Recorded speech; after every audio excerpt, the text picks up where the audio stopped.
open educational resources, we first started hearing about this actually a while ago in 2002. UNESCO Forum on the Impact of Open Courseware developed a definition and made this one of their primary pursuits in the educational and cultural realm. And their definition is open educational resources are teaching, learning, or research materials that are open, that are in the public domain or released with an intellectual property license that allows the free use, adaptation, and distribution. It's a mouthful. But basically, this is in the spirit of universal access to high-quality materials, and in the UN UNESCO spirit of peace, sustainability, and social and economic development. I have some other definitions here, the Commonwealth of Learning of Canada, but they're all pretty much saying a similar thing. Where we get into differences might be in some bodies might consider certain materials outside of the realm, but really the whole spirit of it is that the materials are available freely and can be freely accessed by educators. This is my attempt at showing there's a real digital ecosystem, and why I feel that, or we feel that the e-textbook community, that this falls in our domain. E-textbooks are really a subcategory of open educational resources, and I hope you can see from this diagram that they are a subcategory here in the hierarchy of OER, along with the MOOCs. Everybody knows what MOOCs are. Massive open online courses. There's a whole another ecosystem of open journals, open access journals and articles, which has probably a 20-year tradition where libraries have been putting these online. We have repositories of audio and video that have been made available. And then, of course, just web content, and which I'll show later, some examples of repository content, which are coming out of collaborations between universities and foundation, not-for-profit efforts, such as the Bill and Melinda Gates Foundation, and even governmental projects. And this is an example here. She's a librarian at Scottsdale Community College, and she's also one of our thought leaders in open educational resources. She's created a mind map for her institution of the whole ecosystem that they consider when creating an open educational course. So over on the left side are a lot of the materials. We've got these image repositories. It could be anything from the New York Library Gallery to the National Galleries, or the Library of Congress has the Memory Project. Textbooks, she lumps this in with journals, where I would definitely see them as separate worlds, because with journals we have the whole issue of most people that write for journals are academics writing for the process of tenure. Oftentimes they're not paid. So there's a whole argument there with, when it gets published in a journal, why do we then have to pay for it back? Why does the library or the institution have to then pay for it when it's come out of our institution? Textbooks, a lot of academics are not writing textbooks. They're not as rewarding, maybe, I guess, academically, so there's a little bit of a difference there. You might notice some vendors are also here, so it's not completely an open environment. We also have maybe these hybrid vendors coming out, like Flat World Knowledge, which was here 2 years ago, where they're accessing some free content, they're customizable, but the institutions do pay a fee, sometimes based on FTEs of the college. And there's some other repositories here of free textbooks and resources. We have audio, which I'm sure the instructors here might recognize. Open courses, so these would be repositories and directories of MOOCs. She's got videos.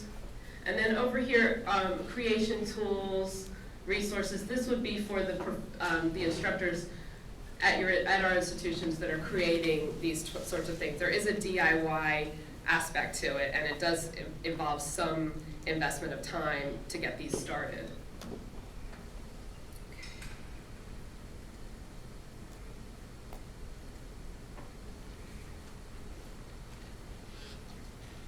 Okay. So why should we at WCC pay attention to open access resources?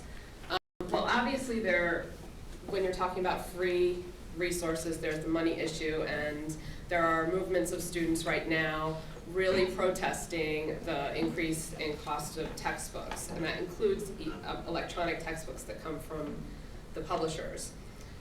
It has been said, even 2 years ago here, when we had Flat World here, a lot of the feedback was that the quality is not rigorous enough. Certain sources have been coming out to say that the quality is increasing, and some of these repositories are going through peer review. They might they might bring together open textbooks that are available on the web, and they'll star the ones that have been peer reviewed. Real-world transferability. Our students go out into jobs where they don't have a library of resources, they don't have access to JSTOR. So this is reenacting maybe the process that they would have to do research on, whether commercial environments or education, maybe a K-12 environment. Timely, obviously, and geographically relevant. These can be produced on the fly with timely materials, with materials that are relevant to our population. Dynamic and flexible, they're obviously integrating this multimedia aspect. And democratic, small d, going back to the UNESCO definition, this is a plan for worldwide universal access to materials. I now have 2 slides with a bunch of statistics that have been in the media, and you might have heard about these, about the cost of textbooks, and this includes electronic textbooks. Over the past the chart on the top and the second indicate the consumer price index rising, inflation rising, at a much slower rate than the cost of textbooks. Even healthcare costs, while they've gone up 575% over the past 4 decades, textbooks have gone up over 800% over the past 4 decades. Makes sense. And according to Student PERG, which is this activist group here, and I was hoping to have some students here today, the average student is spending $12,000 a year on textbooks and course materials. The GAO says that the cost of textbooks is comparable to 72% of an average community college education. I know in New York, maybe our tuition is a little higher. Maybe, you've got California schools in the mix there, but I thought that number was pretty staggering. And according to the National Association of College Stores, which is probably putting this statistic out to indicate it's not so much of the profit is going to the college stores, but 3/4 of the profit is going to the publisher. And it's really, within that number, I think they cited 11% within that 3/4 is going to the author.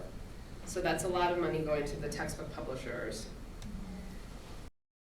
The other thing that a lot of these the student public interest groups have been saying is that ETextbooks and textbooks, the pricing decisions are really frustrating to them.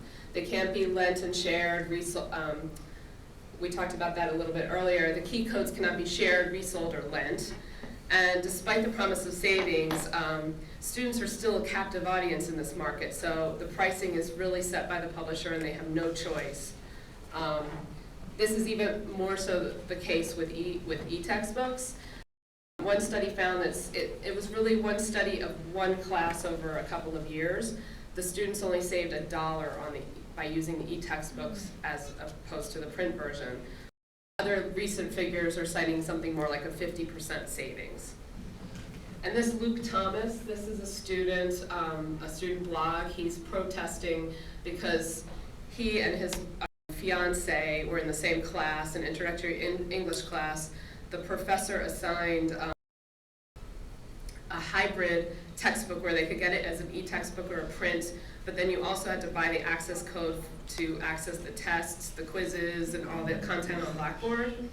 So what happened was the student wanted to share it with his wife, girlfriend or whatever, they bought one book and they thought they could buy an extra access code, but they couldn't. They had to buy 2 sets, which was cost of $300. So he's got a blog about it. It's kind of an amusing. He tells the whole story. So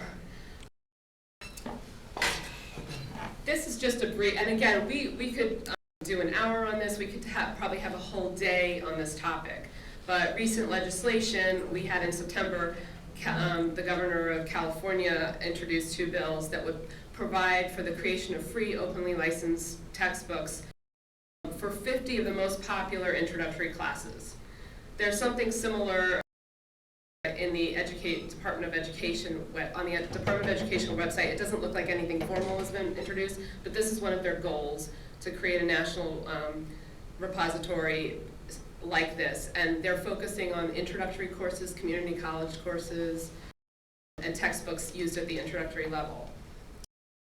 Something to also keep in mind, or maybe educate ourselves about, the Creative Commons attribution license has gained more and more, I guess, prominence in this field, and also speaks to the quality of the materials. So it's something to look out for if you're an instructor trying to adopt one of these, to make sure that it's got the CC BY accreditation. And some of the repositories I'll show you in these slides will indicate that, or they won't let the textbook into the repository unless it's CC BY. Oh, and as some of you saw from Dr. Russell's recent email, something like this, or something that sounds like this, is supposed to be in the pipeline for SUNY. SUNY Open Resources. That was announced on March 19th. Okay. These are actually some do's and don'ts, some quick do's and don'ts about advice to campuses who might want to adopt an open educational resources program.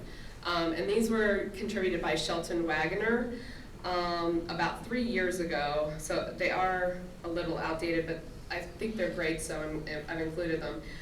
He's a former vice chancellor at UC Berkeley and chief information officer, and now he is a consultant, Washington consultant for this issue.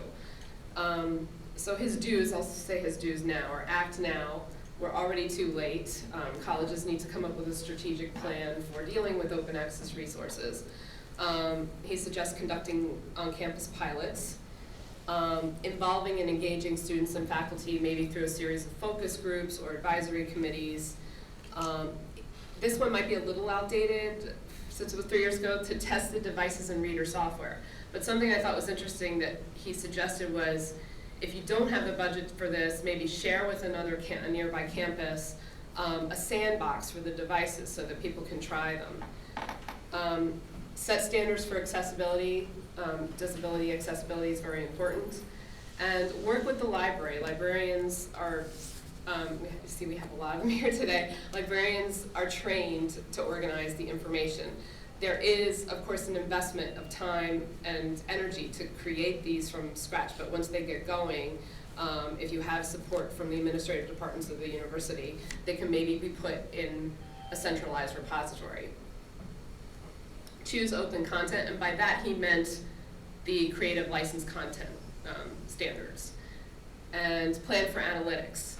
So one of the things I noticed from some of these textbooks shown here today, even some of the apps that are great, the instructor will have access to the analytics, but the campus won't.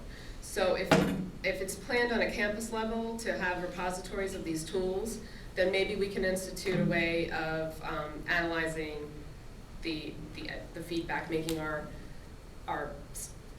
long-range planning and our annual reporting easier. Okay, so these are his don'ts.